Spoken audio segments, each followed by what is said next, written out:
In this particular video, I want to discuss a couple of other points that keep cropping up within some of my recent phone consultations.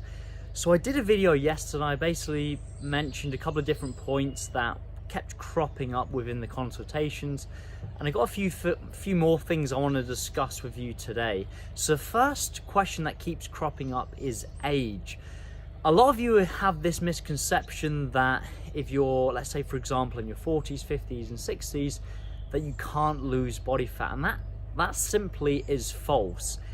In short, if you're in that calorie deficit, if you're burning more calories than you're consuming, you will lose body fat regardless of age. What does become more difficult is essentially your metabolic rate does slow down as you get older.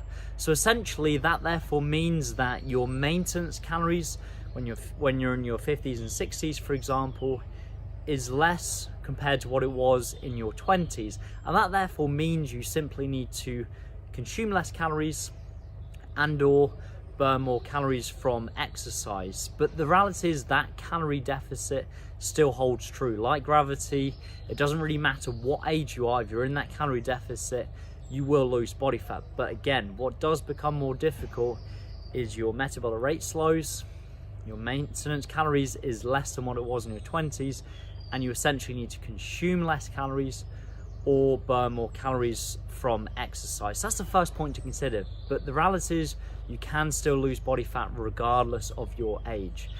The next point that keeps cropping up is people believing they're working hard with their training. They believe they're eating lots of healthy foods and they're confused why they're not losing body fat. And this is such a great point, because I absolutely do believe that the majority of you watching my videos are working hard. You're doing lots of exercise, you're eating healthy foods, but that doesn't mean you're going to lose body fat unless you're in that calorie deficit. So first of all, with regards to the training, a lot of you are doing a lot of these classes, and there's nothing wrong with that. The classes can be a good tool to burn calories, but remember that within the fat loss phase, we've got two objectives: to lose body fat and to maintain that, and to maintain muscle mass. And it's really that second objective of maintaining muscle mass,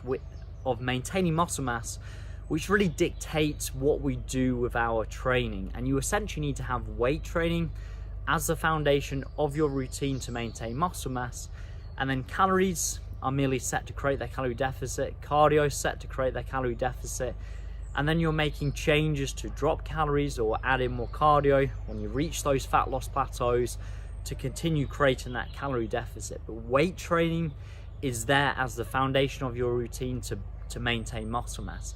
Now, you may be a female watching this. Most of my clients are females. You may be wondering, how does that apply to me?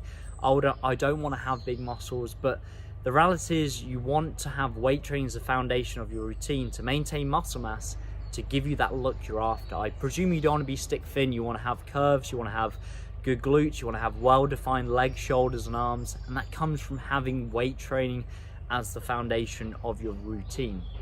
That's going to give you the look you're after. You don't want to be stick thin.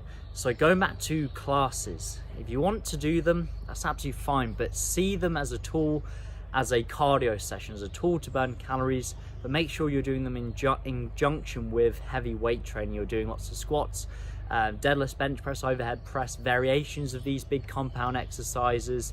That should be the foundation of your routine. Additionally, some of you may be doing weights within the classes, but the reality is you'll be using typically quite light weights because you'll be doing it in a circuit format. Again, this is good for burning calories, but it's not what we should have as the foundation of our routine to maintain muscle mass. Now, moving on to eating healthy foods. This is fantastic, you're eating lots of healthy foods, but that doesn't guarantee fat loss unless you're in a calorie deficit, unless you're burning more calories than you're consuming.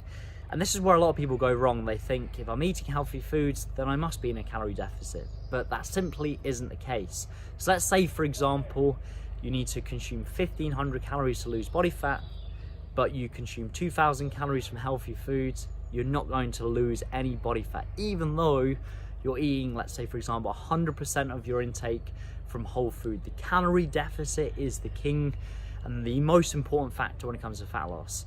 That needs to be in place. Again, you should have mainly healthy foods, lots of fruits and vegetables, good quality carb, protein, fat sources, but the calorie deficit comes first. No calorie deficit, no fat loss. So it's something to think about when you're consuming healthy foods. It's not just a case of getting in lots of good food, you need to be creating that calorie deficit. So hopefully that's been useful. Again, these are a few things that have been cropping up within some of the phone consultations. I think I'll do more videos like this, because the way I see it, if one person's thinks this in their head, or they're struggling with a certain component with regards to nutrition training, there's a good chance a lot of you who follow my content are struggling with the same thing. So hopefully this has been useful.